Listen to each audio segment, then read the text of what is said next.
The bullet tore through Dominic Kane's shoulder, just as the coffee shop door swung open. Emergency surgery in a medical school bathroom wasn't exactly how he'd planned to escape federal surveillance, and now he owed his life to a pediatric nursing student who thought he was just another victim of a random shooting. If you're watching this, subscribe and let me know where you're watching from. 2 hours earlier, Dom had been sitting in his penthouse overlooking Central Park, reviewing quarterly reports from his legitimate businesses while his security team monitored 3 different FBI wiretaps. At 28, he'd inherited more than just his father's real estate empire. The Kane family had been moving money through construction contracts and tech startups for 2 generations, and Dom had perfected the art of looking completely legal while operating in very gray areas. His phone buzzed with a text from his lieutenant and closest friend since childhood, Tony Marcelli. "Feds moving tonight, warrant signed, bug out protocol?" Tony had been his father's right-hand man before becoming Dom's most trusted advisor. 20 years of friendship, 10 years of business partnership, and absolute loyalty made Tony the only person Dom trusted with his life, which made the next decision even harder. Dom had stared at the message for exactly 3 seconds before deleting it. 6 months of investigation, and they finally had enough circumstantial evidence to make arrests.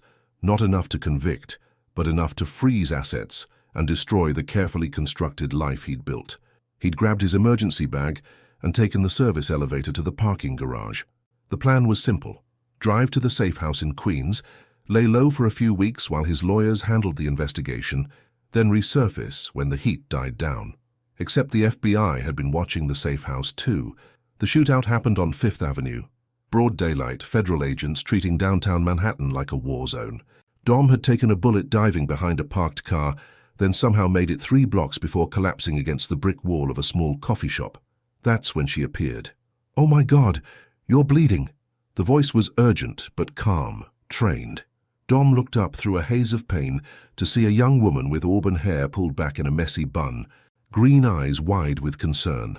She wore scrubs under a winter coat and carried a backpack with a medical school emblem. "I'm okay," he managed, pressing his hand against the bullet wound. Blood seeped between his fingers. "No, you're not." She dropped to her knees beside him, completely ignoring the fact that they were on a public sidewalk. "I'm Emma. I'm a nursing student. Can you tell me your name?" "David," he lied automatically. Using aliases had become second nature. "David, I need to look at this wound. Can you move your hand?" Her voice carried the kind of authority that came from clinical training. Dom found himself obeying, lifting his blood-soaked palm. Emma's examination was quick but thorough. "This looks like the bullet went through. You're bleeding heavily, but it missed the major arteries. You need a hospital." "No hospitals." The words came out sharper than intended. Hospitals meant records, questions, police reports. "I can't." She studied his face, those green eyes searching. Dom waited for her to call 911, to walk away, to do any of the sensible things a normal person would do when confronted with a bleeding stranger who refused medical care. Instead, she looked around the empty street, then back at him. "My apartment's 2 blocks away. I have medical supplies. You don't even know me. I know you're hurt and I know how to help." She pulled a phone from her pocket. "I'm calling my friend Jake. He's got a car." 20 minutes later, Dom found himself on Emma's couch while she cleaned and bandaged his wound with supplies from her nursing school kit. Her apartment was tiny but immaculate, textbooks stacked on every surface, a half-finished cup of coffee growing cold on the kitchen counter. "I need to clean this thoroughly," she warned, preparing antiseptic. "This is going to hurt, but I can't risk infection." Dom bit down on a wooden spoon and watched her work. Her hands were steady, confident, and she maintained a running commentary that seemed designed to keep him conscious rather than informed. "You know, in all my clinical rotations, I've never actually treated a gunshot wound outside the ER. Usually students don't get to handle trauma cases." She paused to check his pulse. "This is either going to be the most useful experience of my medical career, or the most illegal." Despite the pain, Dom almost smiled. "Probably both." "Are you involved in something dangerous, David?" The question was casual, but her hands never stopped moving. Dom considered his options. The truth would send her running. A lie might keep her safe. Sometimes trouble finds you whether you're looking for it or not. That's not really an answer. It's the only one I can give you right now. Emma finished cleaning the wound and began applying professional bandages. "Jake thinks I'm crazy for bringing you here. He wanted to call the police. But you didn't. You asked me not to." She met his eyes. And you looked more scared than dangerous. If only she knew. Dominic Kane had never been scared of anything in his life, but sitting in this cramped apartment with federal agents searching the city for him, he felt something uncomfortably close to terror. Not of arrest or prison, but of dragging this kind. Brilliant woman into a world that destroyed everything it touched. There, Emma said, securing the last bandage. You'll live, but you need to keep this clean and dry. Change the bandage twice a day. If you develop a fever or any signs of infection, you need to see a real doctor. Thank you. The words felt inadequate. I owe you. You don't owe me anything. She began packing away her supplies. But I do have one condition. Dom tensed. What? Come back in a week so I can check the bandages. I've never done this before, and I want to make sure everything's healing properly. It was a terrible idea. Every minute he spent in New York increased the risk of capture. But looking at Emma's earnest face, Dom heard himself saying, "Okay." She smiled and something shifted in his chest. Good. And David, whatever trouble you're running from, be careful. 2 days later, Dom sat in a stolen car outside Emma's apartment building, watching federal agents canvass the neighborhood. They were systematic, thorough, showing his photograph to every shopkeeper and resident. It was only a matter of time before they knocked on her door. He should disappear, leave New York, start over somewhere the FBI couldn't reach. It was the smart play, the safe play. Instead, he found himself calling Tony from a burner phone. "Dom, where the hell are you?" Tony's voice was strained. "The entire organization is in lockdown mode. I need you to handle the transition protocols, start moving assets, prepare for extended absence." "How extended are we talking?" Dom watched Emma's building, thinking about green eyes and gentle hands. "I might need to stay dark for a while. This is about more than the federal heat, isn't it?" Tony's voice carried 20 years of friendship. "Dom, whatever you're thinking, remember what happened to your uncle when he tried to go legitimate. The family doesn't just let people walk away." Dom's blood chilled. His uncle had tried to leave the organization 15 years ago. They'd found him in the Hudson River. "I'm not walking away. Just need time to think. Thinking is dangerous in our business, but you know I've got your back, whatever you decide." That was the problem. Tony would follow him into hell, which meant Dom's decisions affected more than just himself. The weight of responsibility sat heavy on his shoulders as he walked up 3 flights of stairs to apartment 3B, because he'd made a promise to a woman who'd saved his life without asking why he needed saving. 10 days after Emma had cleaned his bullet wound, Dom arrived at her apartment carrying flowers from the bodega downstairs and a story about being a construction contractor who'd been in the wrong place at the wrong time. The lie came easily, built on enough truth to be believable. "You look much better," Emma said, letting him in. She wore jeans and a sweater that brought out the green in her eyes, her hair loose around her shoulders. "How's the pain?" "Almost gone." Dom set the flowers on her kitchen counter, hyper-aware of the federal surveillance van he'd spotted 2 blocks away. "These are for you. Thank you for saving my life." Emma's smile was worth the risk of being here. "Sunflowers. How did you know they're my favorite?" He hadn't known, just grabbed the brightest bouquet available. "Lucky guess. Sit down, let me check those bandages." Her touch was gentle as she examined the wound. "This is healing beautifully. You're lucky it was a clean through and through." "I seem to be having a lot of luck lately." Dom watched her work, memorizing the concentration on her face, the way she bit her lower lip when focusing. "Starting with you finding me." "Jake still thinks you're probably some kind of criminal," Emma said, applying fresh bandages. "He did a background check on David Mitchell." Dom's blood went cold. "Find anything interesting?" "That's just it. There's no record of anyone named David Mitchell matching your description in the city database. No construction licenses, no permits, no apartment leases." She met his eyes. "Want to tell me your real name?" The smart move was to leave immediately, abort, disappear, never see her again. Instead, Dom found himself studying her face, looking for signs of fear or suspicion. He found only curiosity and something that looked like concern. "David's my middle name," he said carefully. "I go by my first name professionally, but I've been having some issues with my ex-wife. Legal stuff. I thought it might be safer to use David for a while." It wasn't entirely a lie. Dominic David Kane had learned early that successful deception required layers of truth. Emma nodded slowly. "Messy divorce?" "Something like that." "I'm sorry, that must be difficult." She finished bandaging the wound and sat back. "There, You're officially no longer my patient. Meaning I can offer you coffee without violating any ethical boundaries.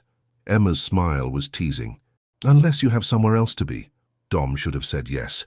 He had a dozen legitimate reasons to leave, starting with the federal task force that was systematically searching every building in a 6-block radius. Instead, he found himself saying, "Coffee sounds perfect." The conversation flowed easier than it should have. Emma told him about nursing school, her clinical rotations, her plans to specialize in pediatric care.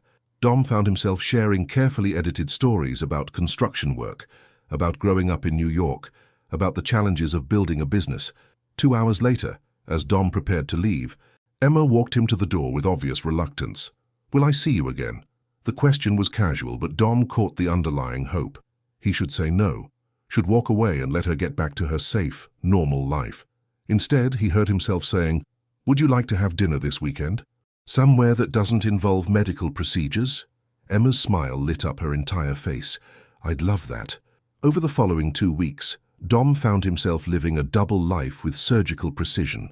During the day, he was David Mitchell, taking Emma to coffee shops and museums, walking her home from clinical rotations, learning to read the subtle expressions that crossed her face when she was thinking about something serious. At night, he was Dominic Kane, coordinating through Tony the systematic destruction of evidence and the movement of assets to untraceable accounts. The federal investigation was intensifying, but Tony was handling the day-to-day operations with the same efficiency that had made him invaluable to Dom's father. 3 associates had been arrested, though none of them had enough information to seriously damage the organization. "You're distracted," Emma said over lunch at a cafe near Mount Sinai, 3 weeks after their first real date. "Everything okay?" Dom looked up from his untouched sandwich to find her studying him with those perceptive green eyes. "Just work stress. Big project coming up. Want to talk about it? Boring construction stuff. You'd fall asleep." Dom forced a smile. "Tell me about your patients instead." Emma launched into a story about a 6-year-old boy who'd been teaching the entire pediatric ward to play chess, and Dom found himself genuinely relaxing for the first time in days. This was what scared him most about Emma. Not just that he was falling for her, but that she made him want to be the person she thought he was. "David?" Emma's voice pulled him back to the present. "I asked if you wanted to come up for dinner tonight. I'm making pasta. I'd love to, but I might be late. Work stuff." "How late?" Dom hesitated. He had a meeting with Tony and the lawyers at 8, then needed to check on the safe house situation. "Maybe 10? That's fine, I'll wait." Emma reached across the table and squeezed his hand. "You work too hard, you know that?" Says the woman who just pulled a 16-hour shift. "That's different. I'm saving lives. You're just building buildings." If only she knew how many lives he'd actually destroyed. Dom brought her hand to his lips and kissed her knuckles. "I'll try to get there earlier." That evening, the meeting with Tony ran long, as Dom had expected. The federal case was circumstantial but building momentum, and his legal team recommended immediate departure from the country. "The organization can survive without you for a while," Tony said, as they walked through a warehouse in Queens. "But Dom, if you get arrested, everything falls apart. Your father built this for 30 years. You want to risk that for a woman you've known a month?" Dom stopped walking. "Don't." "Don't what? Point out that you're thinking with the wrong head?" Tony's voice carried the frustration of a friend watching someone make a terrible mistake. "This isn't like you, Dom. You don't take risks for people outside the family. Maybe it's time I started." Tony grabbed his arm. "And maybe it's time you remembered what happened to your uncle. The family has rules, Dom. You can't just decide to go legitimate because you found someone who makes you feel normal." The weight of those words settled between them. Dom's uncle had tried to leave the organization to marry a teacher from Connecticut. The decision had torn the family apart and ultimately cost him his life when he was seen as a security risk. "I'm not my uncle," Dom said quietly. "No, you're the head of the family now, which means your decisions affect everyone who depends on us, including me." It was nearly 11 when Dom finally climbed the stairs to Emma's apartment. She opened the door before he could knock, wearing pajama pants and one of his shirts that she'd borrowed and never returned. "You look exhausted," she said, pulling him inside. "Long day." Dom wrapped his arms around her, breathing in the scent of her shampoo. "Sorry I'm so late." "It's okay. I made too much pasta anyway." Emma led him to the kitchen, where 2 place settings waited on the small table. "Sit. I'll heat everything up." Dom watched her move around the tiny kitchen, feeling the weight of Tony's words and the impossible choice ahead of him. The domestic scene was simultaneously comforting and terrifying. He could picture doing this every night for the rest of his life. But first, he had to survive long enough to have a rest of his life. The photograph arrived on Emma's doorstep 4 weeks after their first meeting, slipped under her door while she was at clinical rotation. Dom found it when he arrived for dinner, a manila envelope with no return address and Emma's name written in block letters.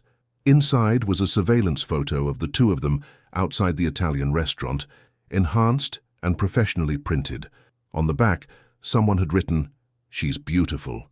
Would hate for anything to happen to her. Call the number tonight. A friend." Dom crumpled the photo, his blood turning to ice. Someone was escalating the game, and Emma was right in the middle of the board. "David, you're early," Emma called from the kitchen. "Give me 5 minutes to finish." She stopped when she saw his face. "What's wrong?" Dom looked at the woman he'd been falling for over the past month, standing in her tiny kitchen wearing scrubs and a smile, completely unaware that her life had just been turned into a weapon against him. Every protective instinct he possessed screamed at him to grab her and run, to disappear into the night and never look back. Instead, he forced a smile and shoved the photograph into his jacket pocket. "Nothing. Just work stress again." Emma studied him for a long moment, then set down her spatula and walked over to him. "Dominic Kane, you are the worst liar I've ever met." Dom's heart stopped. "What did you just call me? I know your real name isn't David Mitchell." Emma's voice was gentle but firm. "I've been thinking about it for weeks. The way you move like you're always watching for threats. How you pay for everything in cash. The fact that you have no digital footprint whatsoever." "Emma, I did some digging. There's a missing person report for a Dominic Kane, filed by someone named Tony Marcelli. The description matches you perfectly." Emma reached up and touched his face. "Who are you really running from?" Dom felt the walls closing in, a month of careful deception unraveling because he'd underestimated her intelligence. "It's complicated. Everything about you is complicated. That doesn't mean I'm going to stop caring about you." Before Dom could respond, his phone rang, the unknown number from the photograph. "I have to take this," he said, walking toward the window. "No," Emma said firmly. "We're having a conversation about who you really are." Dom looked at her, then at the phone, then made a decision that would haunt him for the rest of his life. He answered the call on speaker. "Hello, Dominic." The electronically distorted voice filled Emma's small apartment. "I see you found my gift." Emma's face went white. "Dominic," she whispered. "Who is this?" Dom demanded, keeping his voice steady. "Someone who's been very patient while you played house with your little nurse. But patience has limits, and you've reached mine. What do you want?" "I want you to stop pretending to be someone you're not. I want you to tell Emma the truth about Dominic Kane, about the family business, about the federal investigation that's been hunting you for 6 months." Emma was staring at Dom like she'd never seen him before. He watched the pieces clicking together in her brilliant mind, the mysterious circumstances of their meeting, his reluctance to go to hospitals, the way he moved through the world like someone constantly watching for threats. "Tell her, Dominic," the voice continued. "Tell her about the money laundering, the offshore accounts, the business associates who've been disappearing one by one as they get arrested. Tell her about the man who died last month because he threatened to cooperate with the FBI. "Enough," Dom said sharply. "Or better yet, tell her about the surveillance team that's been watching this building for the past week. Tell her how every moment you spend here puts her life in danger." Emma sank into a chair, her face pale with shock. "Federal investigation?" she whispered. "Tell her, Dominic, or I will." Dom ended the call and turned to face the woman whose life he'd just destroyed. Emma was staring at him with an expression he'd never seen before. "Fear. Your name is Dominic Kane," she said quietly. "Yes. You're not a construction worker." "No." "Are you—" Emma swallowed hard. "Are you some kind of criminal?" Dom had rehearsed this conversation 100 times in his head, planning how he would explain his world to her if the time ever came. Now faced with her terrified expression, all his careful explanations seemed inadequate. "My name is Dominic Kane. My family runs a business empire that operates in grey areas, money laundering mostly, moving cash for people who can't use traditional banking." "Money laundering?" Emma's voice was flat, emotionless. "Like for drug dealers?" "Sometimes. Sometimes for people avoiding taxes or hiding assets in divorces or moving money out of countries with strict currency controls." Dom sat down across from her, careful not to get too close. It's not what you think. What I think is that you lied to me about everything for a month. Emma's composure was starting to crack. I performed medical care on you in my apartment. I fell in love with you. I've been planning a future with someone who doesn't exist. Emma, please. The man on the phone said people have been arrested, that someone died. Dom closed his eyes. The federal investigation is real. And yes, someone died. A business associate who was considering cooperation, but I didn't kill him. Did you have him killed? The question hung in the air between them. Dom opened his eyes and met her gaze directly. No, but I can't prove that to you. Emma stood up abruptly, pacing to the window. There are federal agents watching my building. Probably. Because of me. Because I'm involved with you. Yes. Emma turned to face him, tears streaming down her face. How could you do this to me? How could you let me fall in love with someone who doesn't exist? I exist, Dom said desperately. Everything I feel for you is real. Everything we've shared is real. Your name is fake. Your job is fake. Your entire life is a lie. Not with you, never with you. Dom stood, taking a step toward her. Emma, I love you. That's the most real thing in my life. Don't. Emma held up a hand to stop him. Don't come any closer. Dom froze, watching the woman he loved look at him like he was a stranger. Worse than a stranger, like he was something dangerous. I need you to leave, Emma said quietly. Emma, we can figure this out. We can leave. Her voice was stronger now, edged with something that sounded like fear. Get out of my apartment, out of my life. I never want to see you again. Dom stared at her for a long moment, memorizing her face one last time. Then he walked to the door, pausing with his hand on the knob. I'm sorry, he said, without turning around, for everything. But Emma, you need to be careful. Whoever called tonight, they're not done with this. If anything happens, anything at all, call this number. He pulled a business card from his wallet and set it on her table. Tony will know how to reach me. I said leave. Dom opened the door and walked out of Emma's life, knowing he'd just lost the only good thing he'd ever had, and knowing that leaving the organization to protect her might cost them both everything. Dom stood in the rain outside Emma's apartment building for 3 hours, watching federal agents rotate shifts and emergency vehicles respond to a break-in 2 blocks away. Every instinct screamed that she was in danger, but approaching her building would only make things worse. The anonymous caller had made one thing clear. Emma was being used as leverage and Dom was the weapon. His phone buzzed with a text from Tony. Emergency meeting now, your uncle's situation is repeating. The words hit Dom like ice water. His uncle's situation. Code for what happened when someone tried to leave the family business. Dom stared at the message, weighing 30 years of family loyalty against 4 weeks of impossible love. 2 days later, he was sitting across from his father's oldest friend and current family consigliere, Vincent Torino, in a warehouse in Queens. Tony sat beside Dom, his face grim with the knowledge of what this meeting really meant. Dominic, Vincent said, his voice carrying the weight of decades. Shall we need to discuss your recent distractions? My personal life isn't family business, Vincent. Everything you do is family business. You're not just Dominic Kane anymore. You're the head of an organization that employs 300 people and generates $50 million in revenue annually. Vincent leaned forward. Your decisions affect all of us. I'm handling the federal investigation. Assets are secure, operations continue. That's not what concerns me. Vincent's eyes were cold, calculating. What concerns me is that you've been compromising operational security for a civilian who now knows your real name, your face, your patterns. Dom felt Tony tense beside him. She's not a threat. She's a liability, just like your uncle's teacher. Vincent's smile was thin, dangerous. We all know how that ended. Emma is different. Every woman is different until she isn't, until she gets scared or angry, or decides that cooperation with federal investigators is preferable to keeping your secrets. Dom's hands clenched into fists.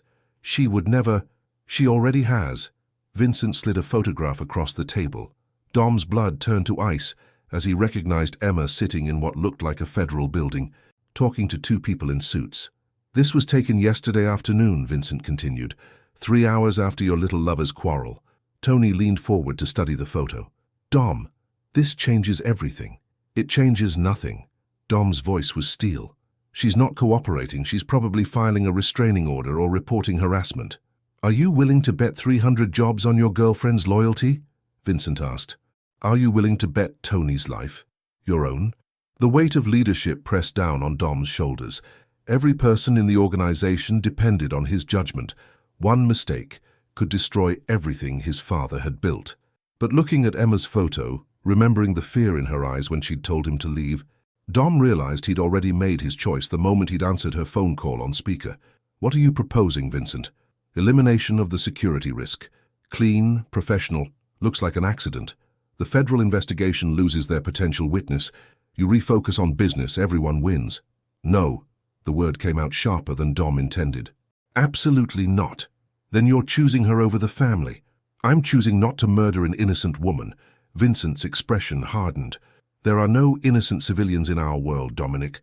There are assets, liabilities, and threats. Your nurse just became a threat. Dom stood up, Tony rising with him. This conversation is over. No, it isn't. Vincent's voice carried the authority of someone who'd been making these decisions since before Dom was born. Your uncle thought he could just walk away too. He thought love was more important than loyalty. My uncle was a different situation. Your uncle was exactly this situation. And the family handled it the same way we're going to handle this. Vincent leaned back in his chair. Unless you're prepared to take care of the problem yourself, the implication hung in the air like poison. Dom looked at Tony, seeing the conflict in his oldest friend's eyes. Tony's loyalty to Dom was absolute, but Tony also had a wife and daughter who depended on the organization's protection. I need time to think, Dom said finally. You have 24 hours. After that, we handle the situation our way. That night, Dom called Emma from a burner phone. Emma, don't hang up, please. There was a long pause. What do you want, Dominic? I want you to know that you're in danger. Not from me, but from people who think you know too much. I don't know anything. I told the FBI agents exactly that when they came to question me. Dom's heart sank. So Vincent had been right about the federal meeting. What did they ask you? If I knew your real name. If I'd seen you commit any crimes. If you'd told me anything about your business. Emma's voice was tired, defeated. I told them the truth. That you'd lied to me about everything, and I had no useful information. Did they believe you? I don't know. But Dom, they weren't the only ones asking questions. Some other men came to my apartment yesterday. They didn't identify themselves, and they made it clear that talking to federal agents was bad for my health. Dom closed his eyes, feeling the trap closing around them both. Where are you now? Hotel. Different one every night. I'm scared, Dom. I don't understand what's happening. I'm going to fix this. How? By disappearing again? By letting your people threaten me until I'm too scared to talk? By leaving, Dom said quietly. By walking away from the family business permanently. Emma was silent for a long time. Can you do that? I don't know, but I'm going to try. The next morning, Dom sat across from Vincent again, Tony beside him with the resigned expression of someone watching a friend choose suicide. I'm out, Dom said simply. Effective immediately. Tony takes over operations. I disappear permanently. Vincent studied him with the patience of a predator. And the liability? Becomes irrelevant if I'm gone. She doesn't know anything about current operations, and she'll have no reason to talk if I'm not around. That's not how this works, Dominic. You know the rules. Then change the rules. I can't change 30 years of family tradition because you fell in love. Vincent's voice carried genuine regret. Though your father understood that the family comes first, always, my father also understood that times change. Some things never change. Loyalty, responsibility, the price of betrayal. Vincent leaned forward. Choose, Dominic, the family or the girl. But you can't have both. Dom looked at Tony, seeing his own death sentence reflected in his friend's eyes. Then he thought about Emma, hiding in hotel rooms, scared and alone because she'd made the mistake of saving his life. I choose her, he said. Vincent nodded slowly. Then you've chosen to join your uncle. Dom stood up, knowing he'd just signed his own death warrant. But for the first time in months he felt like himself again. Tony, he said quietly, take care of the family. His oldest friend nodded, tears in his eyes. Take care of yourself, Dom. Dom walked out of the warehouse, knowing he had maybe 6 hours before Vincent's people came for him. 6 hours to save Emma's life and figure out how to disappear forever. It wasn't nearly enough time. Dom called Emma 3 hours later from a different burner phone, standing in Grand Central Station with a go-bag and no plan beyond keeping her alive. "We need to meet," he said when she answered. "It's not safe for either of us anymore. Dom, I can't. Every time I'm near you, things get worse. They're going to kill you anyway." The words came out harsher than intended. "I just told my family I'm leaving the organization. That makes both of us targets now." There was a long pause. "You left? For me? For us? If there's still an us." Dom watched the crowds flow around him, checking for familiar faces. "Emma, I need you to listen carefully. Pack light, cash only, meet me at the Meridian Hotel in 1 hour. Different name again. Pay for 3 nights in advance." "Dom, please. 1 hour. Then I'll explain everything." The Meridian was the kind of place that didn't ask questions if you paid in advance and tipped well. Dom found Emma in the lobby, sitting in a corner chair with her back to the wall and her eyes on every entrance. She'd changed out of her scrubs into dark jeans and a hoodie, but she still looked like someone bracing for disaster. "Thank you for coming," he said when he sat down beside her. "Thank you for telling me the truth." Emma studied his face. "You look terrible." "I feel terrible." Dom managed a weak smile. "Turns out leaving the family business is more complicated than submitting a resignation letter." "What does that mean?" Dom looked around the lobby, then back at her. "It means that in my world, people who try to leave permanently tend to have accidents. Like my uncle 15 years ago." Emma's face went pale. "They killed him?" "Vincent Torino killed him. Same man who's deciding our fate right now." Dom reached for her hand, relieved when she didn't pull away. "Emma, I need you to understand something. I don't regret leaving, I don't regret choosing you. But I need to know if you can live with what that choice might cost us." "What do you mean?" "I mean we might have to disappear. New names, new lives, never seeing our old friends or family again. I have resources, contacts in places without extradition treaties. We could build something together, but it would mean giving up everything we've ever known." Emma was quiet for a long time, processing. "What about your friend Tony, the one you've known since childhood? He's family now. He'll be fine. Probably better off without me making emotional decisions." Dom's voice cracked slightly. "But Emma, if we do this, there's no going back. Ever. And if we don't? Then Vincent solves his security problem permanently." Emma nodded slowly, that analytical mind working through options. "How long do we have? Hours? Maybe less. Vincent doesn't believe in prolonged uncertainty." Emma stood up. Decision made. "Then we need to move fast." They were in the elevator heading to Emma's room when Dom's phone rang. Tony's number. "Don't answer it," Emma said immediately. "I have to. If Tony's calling, it means Vincent made his decision." Dom answered on the 3rd ring. "Tony." "Dom, where are you?" Tony's voice was tight with stress. "Vincent's putting together a team. Professional grade. They're moving tonight. How much time do I have?" "Maybe 2 hours before they track your credit cards and phone signals. After that..." Tony's voice broke slightly. "Dom, I'm sorry. I tried to talk him out of it." "I know you did. There's something else. The federal task force. They're planning to take Vincent down using the nurse as bait. They think if they can flip her testimony about your business operations, they can build a RICO case." Dom's blood turned to ice. "She doesn't know anything about operations. Doesn't matter. Vincent thinks she does, which makes her a liability, and the feds think she does, which makes her a target. She's caught between 2 forces that both want to use her." Dom looked at Emma, who was watching his face with growing alarm. "Tony, I need you to do something for me. Anything. When this is over, when Vincent realizes we're gone permanently, make sure the feds know Emma was never a willing participant. She was an innocent civilian who got caught up in something she didn't understand." "I will." "Dom, for what it's worth, I think you're doing the right thing. Maybe not the smart thing, but the right thing. Take care of yourself." "Brother, you too." Dom ended the call and turned to Emma, who was staring at him with a mixture of fear and determination. "How bad is it?" she asked. "Bad. Vincent's sending professionals, and the FBI wants to use you as bait to build a case against him. So we're running from both sides now. Unless you want to cooperate with the feds and hope they can protect you." Emma was quiet for a moment. "What do you want me to do?" "I want you to choose whatever keeps you alive." "That's not what I asked." Emma stepped closer, looking directly into his eyes. "I asked what you want me to do." Dom stared at her. This brilliant, brave woman who'd saved his life and was now risking everything because he'd been selfish enough to fall in love with her. "I want you to come with me," he said quietly. I want us to disappear together and build something real somewhere safe. But Emma, I won't ask you to give up your entire life for someone you've known a month. You're not asking. I'm choosing. Emma's voice was steady, certain. I'm choosing you over my career, over my friends, over the life I planned, because somewhere in the middle of all your lies, I fell in love with the person you really are. Dom pulled her into his arms, kissing her desperately. Are you sure? I'm terrified. But yes, I'm sure. They had 90 minutes to execute an escape plan that Dom had hoped never to use. Cash withdrawals from 3 different ATMs, a stop at a 24-hour passport photo place, and a meeting with a contact who specialized in providing clean documentation for people who needed to disappear. New names, the contact said, handing over 2 sets of papers. Michael and Sarah Reed. Married 2 years. No children.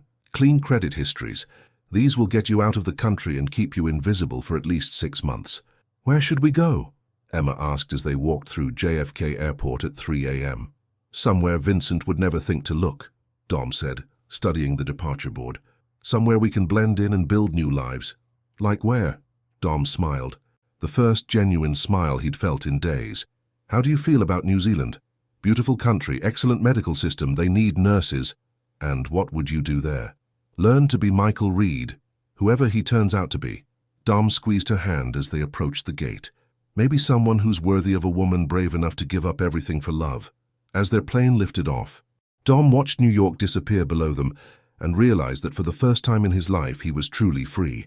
Free from family obligations, free from the weight of criminal enterprise, free to discover who he really was when he wasn't living up to his father's legacy. It was terrifying and exhilarating and absolutely worth it. 6 months later, Michael Reed stood in the kitchen of a small house overlooking Wellington Harbor, making coffee and watching his wife Sarah read medical journals at their breakfast table. Emma had adapted to their new life with the same determination she'd brought to nursing school, learning to answer to her new name and building a reputation at Wellington Hospital that had nothing to do with her past. The director wants to offer me a permanent position, she said, looking up from her journal. Head of pediatric nursing, full benefits, immigration sponsorship, if we want to make this official. Dom, Michael now, he reminded himself, poured coffee and considered the implications. Do you want to make it official? Do you? He'd been asking himself that question for months. Vincent Torino was facing federal charges on multiple counts, thanks to evidence Tony had quietly provided to investigators. The Kane family business was being dismantled piece by piece, with Tony negotiating immunity deals for anyone willing to cooperate. Dom's former life was effectively over, which meant they could probably return to the United States safely. But looking at Emma in the morning light, her hair messy from sleep and her face relaxed in a way it had never been in New York, Dom realized he didn't want to go back. I like Michael Reed, he said, sitting down across from her. He's not carrying 30 years of family baggage.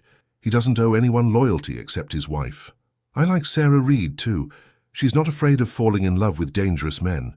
Emma smiled. Though Michael's pretty dangerous in his own way. How's that? He makes me want to have a normal life. House, kids, PTA meetings. Very dangerous for someone who used to pride herself on being career-focused. Dom felt something shift in his chest, a warmth that had nothing to do with coffee. Kids? Eventually, when we're sure we're really safe. Emma reached across the table and took his hand. Are we safe? Michael. Dom considered the question seriously. Tony's last encrypted message had confirmed that Vincent's organization was completely dismantled. The federal task force had closed the Kane family investigation after securing testimony from multiple witnesses. According to Tony, Dom was officially presumed dead in a car accident arranged by Vincent's people, a fiction that served everyone's interests. Yes, he said finally, when we're safe. Then yes, I want to make it official. Sarah Reed, pediatric nursing director, married to Michael Reed, the handsomest medical student in Wellington. Dom laughed. Medical student? University of Otago accepted your application. Classes start next month. Emma's smile was radiant. Dr. Michael Reed has a nice ring to it, don't you think? Dom stared at her, overwhelmed by the life she was offering him, the life he'd dreamed about as a child before family obligations pulled him in a different direction. You really want this? This quiet, normal life? With you? Yes. Emma stood up and moved to his side of the table, settling into his lap. I want everything with you. The ordinary moments, the extraordinary ones, the whole messy, beautiful experience of building a life together. Dom wrapped his arms around her, marveling at how far they'd come from that night in the coffee shop when he'd been bleeding and desperate and she'd been brave enough to help a stranger. "I love you, Sarah Reed," he said, testing how the name felt. "I love you too, Michael Reed." They were married 2 weeks later in a small ceremony overlooking the harbour, with witnesses they'd met through Emma's work at the hospital. Tony sent an encrypted congratulations message through secure channels, along with confirmation that their former lives were officially buried. "Strange to think we might never see New York again," Emma said as they walked along the waterfront after the ceremony. "Do you miss it?" "Sometimes. But I think I was ready for a change anyway." Emma stopped walking and turned to face him. "Besides, home isn't a place anymore. It's wherever you are." Dom kissed his wife as the sun set over Wellington Harbour, thinking about choices and consequences and the unexpected ways love could save someone. He'd lost everything he thought mattered: family, business, the identity he'd spent 28 years building. But he'd gained something infinitely more valuable: a chance to become the person he'd always wanted to be. 2 years later, Dr. Michael Reed graduated from medical school with specializations in emergency medicine and trauma surgery. His wife, Sarah, had been promoted to chief of pediatric nursing and was expecting their first child. They lived in a house with a garden where Sarah grew sunflowers, and Michael had learned to cook pasta from memory. Sometimes, late at night when Sarah was sleeping, Michael would think about Dominic Kane and the world he'd left behind. He didn't regret his choice, could never regret choosing love over loyalty, hope over fear. But he did sometimes wonder what had become of Tony, whether his oldest friend had found happiness in the legitimate businesses that had replaced the family empire. He wondered if Vincent Torino was adjusting to federal prison, if the 300 employees had found new jobs, if anyone remembered Dominic Kane as anything more than a cautionary tale about the dangers of emotional decision-making. "What are you thinking about?" Sarah asked one night, rolling over to face him. "Nothing important," Michael said, pulling her close. "Just grateful." "For what?" "For a woman brave enough to perform surgery in her apartment, for federal investigations that forced impossible choices, for getting shot outside a coffee shop on the exact day when someone who could save my life happened to be walking by." Sarah smiled in the darkness. "You know what I'm grateful for? Tell me." "For falling in love with someone honest enough to risk everything for the truth, even when the truth was terrifying." Michael kissed her forehead, feeling their baby move between them. "I was never honest until I met you. You were honest about the things that mattered, like loving me." That was the most honest thing I'd ever said in my life. They lay in comfortable silence, listening to the harbour sounds outside their window. Michael thought about the life they were building together, the children they would raise, the ordinary extraordinariness of choosing love over fear every single day. Sometimes the bravest choice was learning to trust someone with your whole truth, knowing they might choose to stay anyway. And sometimes the most dangerous people were the ones who made you want to be better than you'd ever thought possible. In the distance, Wellington Harbour glittered with reflected stars, and Dr. Michael Reed fell asleep holding his wife and their unborn child, finally home. If this story moved you, subscribe and share it with someone who believes in second chances. Let me know in the comments where you're watching from. Your support helps bring more stories about love, redemption, and the courage to change.